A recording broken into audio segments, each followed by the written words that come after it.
ឯកឧត្តមការរដ្ឋឧបនាយករដ្ឋមន្ត្រីក្រសួងយុត្តិធម៌និងជាប្រធានអាជ្ញាធរជាតិដោះស្រាយវិវាទក្រៅប្រព័ន្ធតុលាការហៅកាត់ថា ODK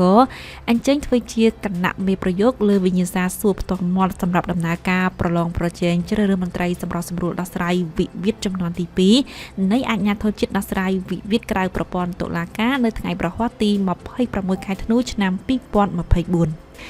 បេក្ខជនដែលឡើងមកដល់វគ្គសួរផ្ទាល់មាត់នេះបានឆ្លងកាត់ដំណាក់កាលសរសេរលើវិញ្ញាសា4មុខរួមមានមុខវិជ្ជានីតិកាតព្វកិច្ច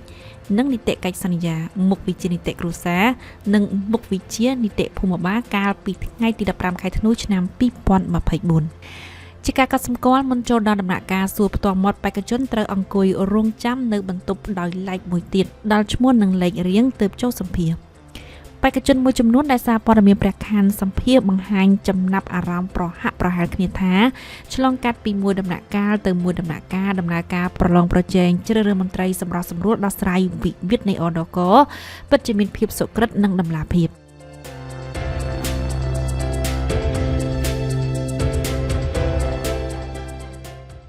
ចាតាំងពីដំណាក់កាលសរសេររហូតមកដល់ផ្ទាល់មាត់នេះគឺមានភាពសុក្រិតយុត្តិធម៌ចាហើយគឺតឹងរឹងខ្លាំងមែនតើចាมันអាចសំបីតែយកសំណើឯកសារទូរស័ព្ទ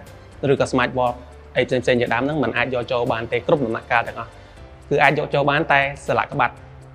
ដើម្បីចម្រាញ់និងជំរើសយកគុណភាពរបស់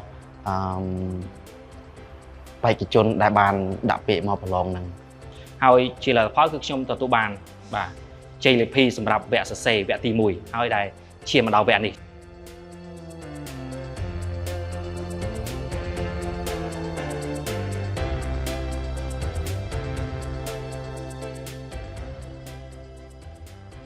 ចុងក្រោយនៃចំណាប់អារម្មណ៍បេក្ខជនទាំងនេះក៏បានគូបញ្ជាក់ថាពួកគេចង់ក្លាយជាមន្ត្រីសម្រុះសម្រួលដោះស្រាយវិវាទនៃ ODK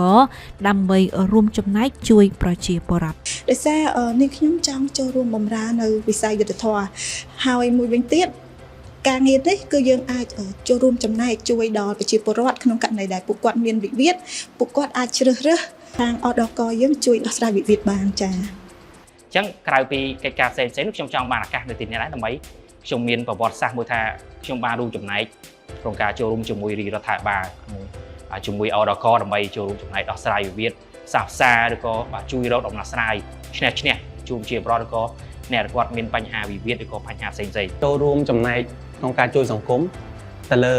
ដោយដែលយើងដឹងស្រាប់ហើយថាយន្តការរបស់ ODK គឺជួយទៅដល់សង្គមច្រើនជាផ្នែកមួយ